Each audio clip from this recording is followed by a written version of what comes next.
몇 번 인사하겠습니다. 서로 마주 보면서 있을 때 잘하세요. 그래요. 옆에 계실 때 잘하세요. 항상 있을 것 같죠? 어느 순간 없을 수도 있어요. 없을 수도. 있을 때 잘하는 여러분들 되시기를 축원드립니다.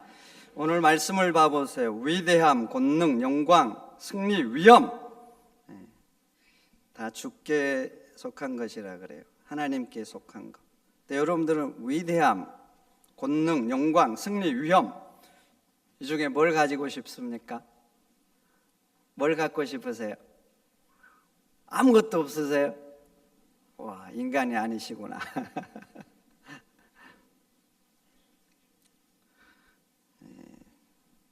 우리가 한 가지라도 갖기를 원하는 것인데 이게 하나님께 속한 거라 이렇게 합니다.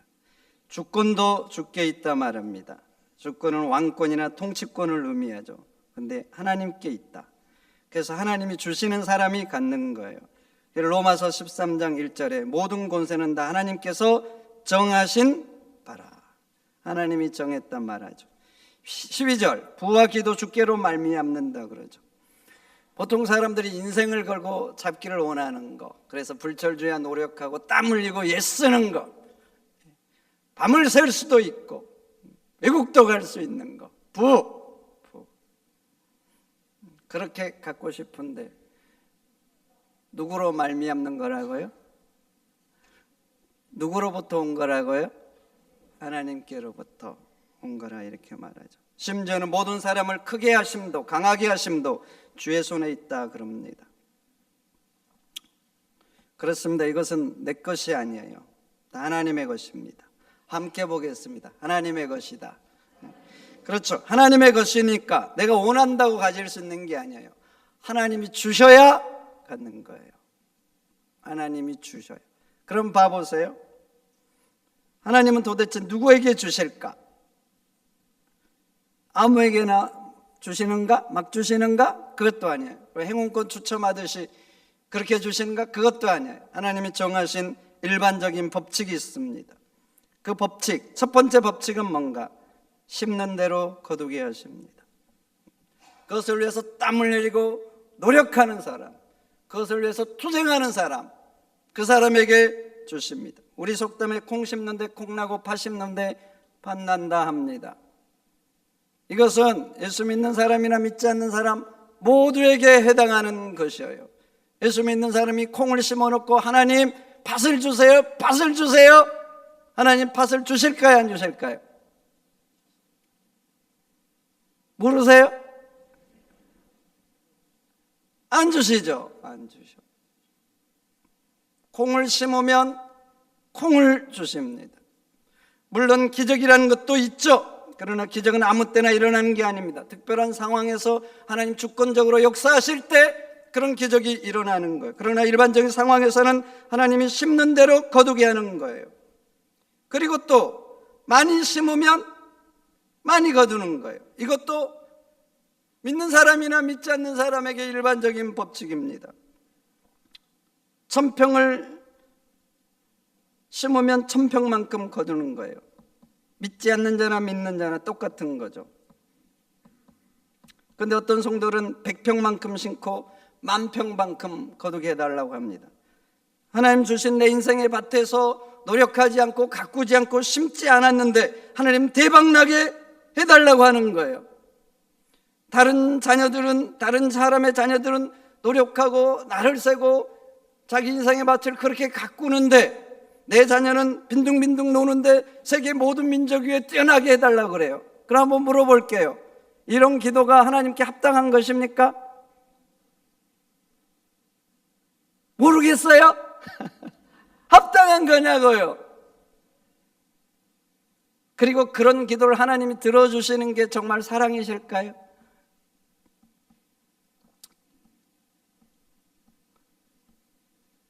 만약 그렇게 기도하면 하나님은 이렇게 말씀하실 것 같아요. 나는 이미 너에게 심는 만큼 거두게 하는 복을 주었다. 그러니 너가 그렇게 기도했다면 그에 걸맞게 노력하라. 그래서 믿는 사람도 그래야 됩니다. 그래서 믿는 사람은 열심히 일하고 기도하고 또 하나님 앞에 뭔가 간구할 수 있잖아요. 그러면 기도에 걸맞게 세상에 나가서 삶으로 노력해야 돼요. 기도한 대로 이제는 내 삶으로 증명을 해내야 돼요. 잠언 13장은 누가 얻는다고 합니까? 그것에 대해서 부지런히 노력하는 자, 부지런히 심는 자, 땀 흘리는 자, 이 사람이 얻는다, 이렇게 말씀하잖아요. 여러분, 그렇습니다. 영광도 위엄도 부도 존귀도 다 주님 손에 있어요. 그런데 누구에게 주시는가? 하나님 그것을 위해서 심는 자, 심는 만큼 주시는 거예요. 여러분, 하나님은 주시고 싶어 해요. 주시고. 그래서 다 준비해 놓은 거예요. 그래서 여러분들의 인생이 더 복되고 아름다운 인생 되기를 원하면 그에 걸맞는 땀을 흘리시기를 축원드립니다. 축원드립니다. 이것은 인간관계도 마찬가지입니다. 웃음을 심어야 웃음을 거둬요. 사랑을 심어야 사랑을 거둡니다. 미움을 심으면 여지없어요. 악한 말을 심으면 여지없어요. 내가 악한 말을 심었는데 저 사람이 좋은 말로 한다. 그럼 그 사람은요, 하나님 마음으로 완전히 물들어 있는 사람. 그렇지 않고는 인간 세상에 여지없어요. 여지없어요. 더 큰 악이 돌아오는 거예요. 예수님께서 말씀하시죠. 무엇이든지 남에게 대접을 받고자 하는 대로 너희도 남을 대접하라. 근데 그 다음 말씀 보세요. 이것이 율법이요 선지자라 그래요. 율법이요 선지자라는 말이 뭐예요? 구약 성경 전체에서 말하는 하나님의 뜻이니라. 그 말이에요. 그 말. 사람 관계도 심는 대로 거두는 것입니다. 저에게 가장 친구가 있습니다. 저보다 2살 많은 형인데 지금 목사님이세요. 왜 그렇게 가까운 친구가 됐냐면 제가 잘해서 그렇게 된 게 아니에요. 그 목사님이 저에게 너무나 잘했어요. 대학 때 만났는데 저보다 왜 2살이 많았냐면 일반대를 다니다가 중간에 그만두고 이 신학교로 온 거예요. 근데 어느 날부터 제 가방을 들어주겠다고 하더라고요. 왜 가방을 들어줘야 돼요? 하여튼 근데 가방을 들어주겠다고. 아니 그러지 말라고. 아니 자기가 들어주고 싶대. 그래 들어줬어요. 근데 만날 때마다 가방을 들어줘요. 신기하죠? 안 신기해요? 저한테는 신기한 거예요. 왜 가방을 저렇게 맨날 들어주지? 그러지 말라 그래. 형 그러지 마세요. 그래 귀엽고 들어요. 자기가 들겠대. 학교 수업을 마치면 이 형은 기숙사에 사니까 이제 학교에 있고 저는 서울 집에서 다니니까 그 오컬 뒷길로 해서 어린이 대공원에서 버스를 타서 한 20분 조금 넘게 걸어야 되거든요. 근데 이 형은 특별한 일이 없으면 항상 제 가방을 들고 거기까지 데려다 줬어요. 그 버스 탈 때까지 기다렸다가 버스 타면 갔어요. 그래서 형 도대체 왜 그러냐고. 왜 그러냐고. 또 혼자 20분을 넘게 가야 되잖아요. 그러지 말라. 근데 그냥 그러고 싶대요. 신대원을 가려고 이제 목사가 되면 신대원을 가야 되잖아요. 그래서 시험을 봤는데 그 형은 합격하고 저는 떨어졌어요. 네. 그 당시엔 좀 시험이 어려웠어요. 네. 정말 고시처럼 제 형이 K대 나왔다 그랬죠. 수석하겠다고 하더라고요. 떨어졌어요. 떨어졌어요. 쉽지 않았어요. 그 당시. 뭐 영어 못하면 무조건 안 되죠. 재수는 기본. 근데 그 형은 저보다 공부를 탁월하고 열심히 붙었어요. 저는 떨어지고. 그 형 등록 안 했어요. 등록을 왜 안 한 줄 아세요? 그 형 말이 이래요. 나는 동복 씨랑 신대원을 같이 다니고 싶대요. 어떻게 생각하셔요? 등록 안 했습니다. 등록 안 하면 다른 사람이 이제 들어와야 되니까 떨어지죠. 합격이 취소돼요. 그리고 내년에 그 어려운 시험을 다시 봐야 돼요. 근데 그 형은 제가 독서실에서 공부할 때 1년 내내 내 옆에서 같이 공부해 줬어요. 묘하죠? 도대체 뭐 이런 사람이 있는지 모르겠어요. 저도 그렇게 못해요. 근데 이 형은 저한테 그래줬어요. 그래서 제 인생의 가장 좋은 친구가 됐습니다. 근데 제가 잘해서 그런 게 아니에요. 그 형이 저한테 너무나 잘한 거예요. 여러분, 인간관계도 그렇습니다. 대접을 받고자 하는 대로 대접을 해야 돼요. 예수님 말씀대로라면 이것이 율법이고 선지자입니다. 그러니 함께 있는 사람에게 사랑을 거두고 싶다, 사랑을 심으시기를 축원드립니다. 이것은 가장 가까운 내 아내이고 내 남편일지라도 그래요. 마음에 안 들면 그냥 미움을 심는 사람이 있어요. 그러면 관계는 더 악해집니다. 더 오랫동안 불편해져요. 그런데 여러분들은 신앙인이잖아요. 사랑을 심으시기를 축원드립니다. 그러면 다시 그곳에서 사랑의 꽃이 피게 될 줄 믿습니다. 두 번째 원칙은 심을 때 지혜롭게 심어야 돼요. 열심히 하는 게 첫 번째입니다. 두 번째는 그 열심 위에 지혜를 더해야 돼요. 그러면 증폭 효과가 나타나요. 증폭 효과. 오랜 모핏 아시죠? 모르세요? 우리 교인들 왜 모른 척 하는지 모르겠어. 아시지요? 네. 투자의 기제라고 합니다. 여러분, 오랜 모핏의 투자 원칙 잘 아시죠? 모르는 분들을 위해서 제가 알려줍니다. 왜냐하면 요즘 주식을 많이 하셔가지고. 한번 잘 들어보세요. 모핏은 좋은 회사의 주식을 사서 오래 보유하는 게 원칙이에요. 그럼 모핏이 기업을 선택할 때 무엇을 보고 하는가? 세 가지 원칙이 있어요. 첫째, 기업의 가치. 두 번째, 경영진의 정직성. 세 번째, 장기적인 수익 창출. 이 기준에 맞으면 그것에 투자해서 장기간 보유한대요. 그래서 모핏은 투자하는데 일희일비하지 않습니다. 그 유명한 말 아시죠? 10년 동안 보유할 생각이 없으면 단 10분도 보유하지 말라 그래요. 도박처럼 투자하지 말라는 거죠. 흔히 하는 말로 단타. 단타하면 돈 벌 수 있다고 합니다. 그런데 언젠가는 잃는다 그래요. 잃는다. 모핏에 이런 일화도 있습니다. 어떤 사람이 골프를 같이 쳤는데 모핏에 내기를 하자고 제안했습니다. 당신 이번에 홀인원 하는데 내가 10만 달러 걸 테니까 단지 당신은 10달러만 걸라고.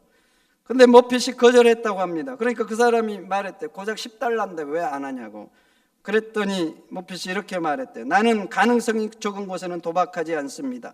요행을 바라고 하는 것은 투기꾼들이 하는 것이지 투자자가 하는 것은 아닙니다.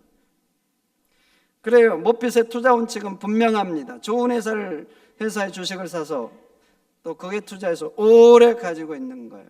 여러분, 이것은 제 말이 아니에요. 모핏이 부자가 아니었습니다. 가난했어요. 근데 투자해서 그렇게 부자가 된 거예요.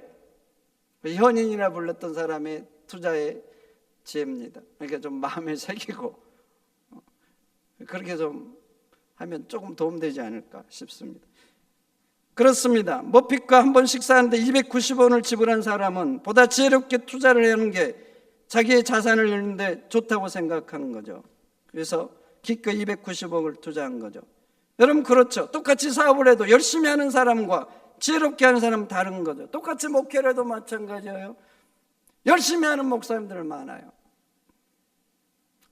그러나 여전히 힘든 상황에 놓여 있는 목사님들 많아요.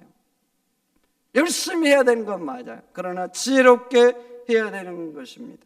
골로새서 4장 5절 말합니다. 지혜로 행하여 세월을 아끼라.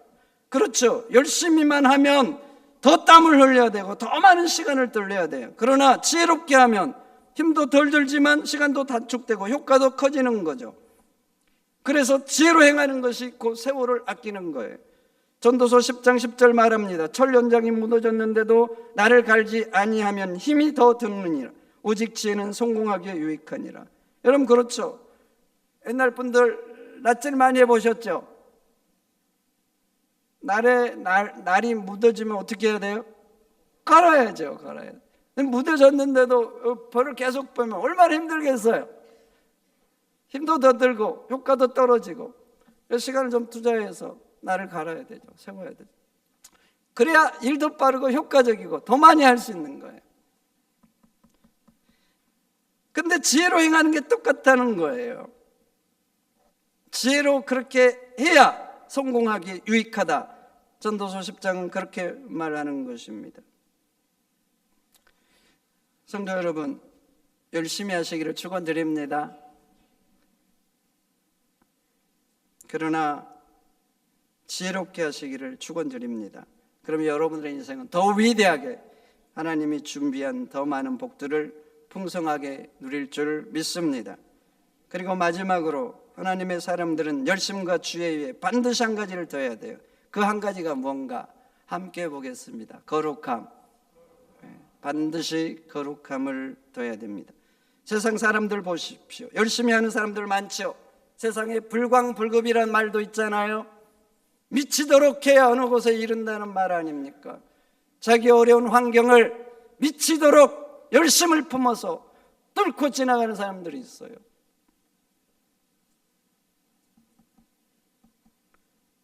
또 어떻게 하면 이 시대 가운데 더 잘할 수 있을까? 치열하게 고민하는 사람들이 있어요. 시대를 분석하고 지역을 분석하고 성향을 분석하고, 회사들도 봐보세요. 물건 하나 팔려고 그냥 만들어서 파는 게 아니잖아요. 다 분석해서 어떻게 하는 게 더 효과적일까? 얼마나 전략과 전술을 짜고 치열하게 고민합니까? 더 잘하는 방법을 찾아내는 무던히 있습니다. 근데 성도는 더 그래야 돼요. 더 그래야 돼. 그래야지 하나님 준비한 복들이 내게 더 오는 거예요. 그런데 성도는 그에 반드시 한 가지를 더해야 됩니다. 바로 거룩함. 거룩함을 더하느냐 더하지 않느냐, 거기에서 세상 사람들과 차이가 나는 거예요. 그리고 그 거룩함이 성도의 정체성이 되는 겁니다. 그리고 그렇게 거룩하게 할 때 우리의 일상이 단지 일상으로 안 끝나요. 내 먹고 사는 일로 안 끝난다고요. 우리의 일상이 하나님께 드려지는 거룩한 산제사가 되고 하나님이 기뻐 받으시는 영적인 예배가 되는 거예요. 그러면 저는 교회에서 목회하는 거지만 여러분들은 세상 사람들 대상으로 세상에서 목회하는 것과 같은 거예요. 야곱의 문제점이 뭡니까? 거룩함이 없다는 거 아닙니까? 야곱을 한 마리로 정의하면 열정의 사나이예요. 열정의 사나이. 그런데 한 가지 문제가 있죠. 자기 원하는 목적을 위해서는 수단 방법도 가리지 않는다는 거죠. 그래서 원하는 것을 위해서는 세상의 뱀 같은 지혜를 기꺼이 동원합니다. 그래서 기어이 장자권도 빼앗고 장자의 축복도 받아내고 말죠. 그런데 문제는 뭐예요? 열정도 있고 뱀 같은 지혜도 있는데 비둘기 같은 순결함이 없다는 거 아닙니까? 그래서 야곱에는 그리스도의 향기가 나지 않습니다. 세상에 악취가 나요. 그렇게 자신이 원하는 것을 위해서는 거짓점은 가볍게 동원하니까 원하는 것은 얻지만 다른 사람들에게 가시가 되잖아요. 가시. 그래서 자기 형에서와도 살 수 없게 되잖아요. 형은 야곱이 자기 쌍둥이 동생인데 싫은 거예요. 죽이고 싶은 거예요. 그래서 야곱이 형과 살 수 없어서 삼촌집 라반으로 도망을 가잖아요. 삼촌집 라반에서도 보세요. 그 악조건 속에서도 열정과 세상의 뱀 같은 지혜로 자기가 원하는 것을 기어이 얻어내고 말잖아요. 그래서 그곳에서도 거부가 돼요. 근데 문제가 뭐예요? 역시 삼촌과도 살 수 없는 지경에 이르잖아요. 그래서 역시 그곳에서도 도망을 나오고 맙니다. 성도 여러분, 우리도 야곱처럼 사명감을 가지고 열심히 살아야 됩니다.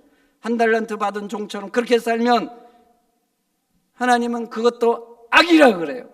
한 달란트 받은 종이 아무것도 안 했을 때 첫 번째 책망하는 게 뭐예요? 주인이 악하고 게으른 종이라 그랬어요. 악한 거예요. 열심히 살아야 돼요. 그리고 지혜롭게 살아야 돼요. 그러나 하나님이 그렇게 해도 안 하실 때는, 내가 열심히고 지혜롭게 했는데도 그래도 안 될 때는 하나님이 다시 허락하실 때까지 기다려야 되는 거예요. 내가 아무리 원해도 이걸 해내면 내 인생에 좋고 이거 없으면 내 인생에 망해도 꼭 필요해도, 그런데 나는 열심히 하고 지혜롭게 했는데 안 된 거예요. 그러면 기다려야 돼요. 기다려야 돼요. 하나님이 하시지 않는데, 주시지 않는데 야곱처럼 세상의 뱀 같은 죄로 기어코 해내고 만다. 그러면 우리 인생도 하나님 앞에서, 사람들 앞에서 야곱처럼 되는 거죠. 근데 사단은 우리에게 계속 속상이죠. 이거 해야 된다고, 너 필요하잖아, 하면 좋잖아, 없으면 문제 생기잖아. 자꾸 세상 거짓들과 불의들과 타협하라고 그럽니다. 너 작은 거 한번 타협하면 너 인생 지금처럼 더 잘 살 수 있잖아. 그럼 많은 사람은 사단의 속삭임에 넘어가고 말아요. 그래서 예수님이 기도를 가르쳐 줄 때 말씀하셨죠. 시험에 들지 말게 기도하라고. 사단이 우리를 시험할 때 시험에 들면 안 된다는 거예요. 그래서 기도하라는 거예요. 그리고 악으로부터 지켜달라고 기도할 때마다 그렇게 가르쳐 주신 것입니다. 여러분, 그렇습니다. 믿는 사람도 세상 가운데 살아야 됩니다. 우리도 세상에서 부자 돼야 되죠. 부자 돼야 돼요? 가난하게 살아야 돼요? 부자 되는 게 좋잖아요. 세상도 말합니다. 주머니에서 인신난다고. 예수 믿는 사람들이 형제자매들에게, 주변 사람들에게 맨날 빌려 쓰고 얻어먹고 살면 되겠습니까? 베풀면서 살아야지. 그런 사람 되시기를 축원드립니다. 동시에 위대한 일도 해야죠. 권세도 있어야 됩니다. 작은 힘 가지고 하는 것도 중요해요. 주어진 사람에 최선을 다하는 것도 중요한데, 여러분, 포크레인으로 하루 일하는 게 낫겠어요? 삽으로 하루 일하는 게 낫겠어요? 큰 힘 있는 건, 믿는 사람들에게 있는 건 좋은 거예요. 그 힘 가지고 오히려 더 세상을 하나님 나라 만들 수 있어요. 그 믿는 사람도 큰 권세를 가져야 되는 겁니다.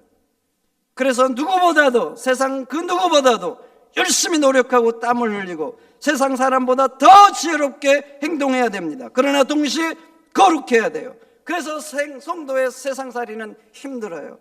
왜냐하면 열심히 하고 지혜롭게 해야 되는데 거룩이라는 좁은 길을 가야 돼요. 좁은 길. 그래서 성도의 삶은 좁은 길이에요.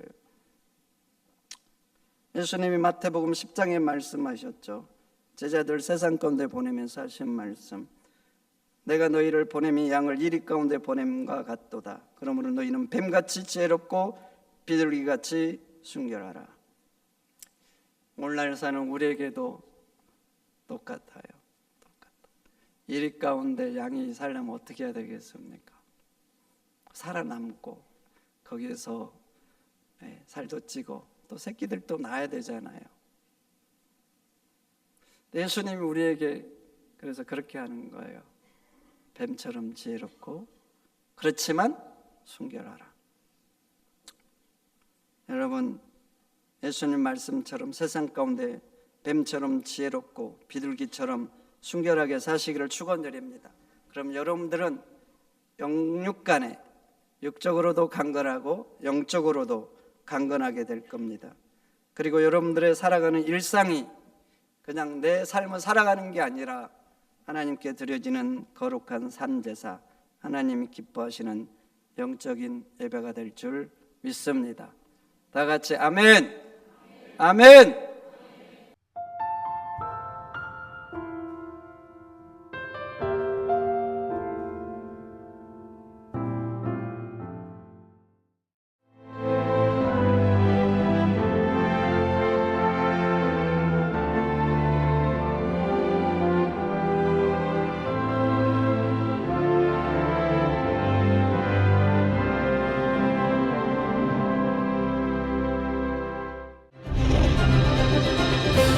기회는 준비된 도시를 선택합니다. 대지엔 바이오, 반도체, 도심엔 문화, 하늘엔 우주. 대한민국 미래 산업의 새로운 가능성을 열어가는 곳. 격이 다른 도시, 순천입니다.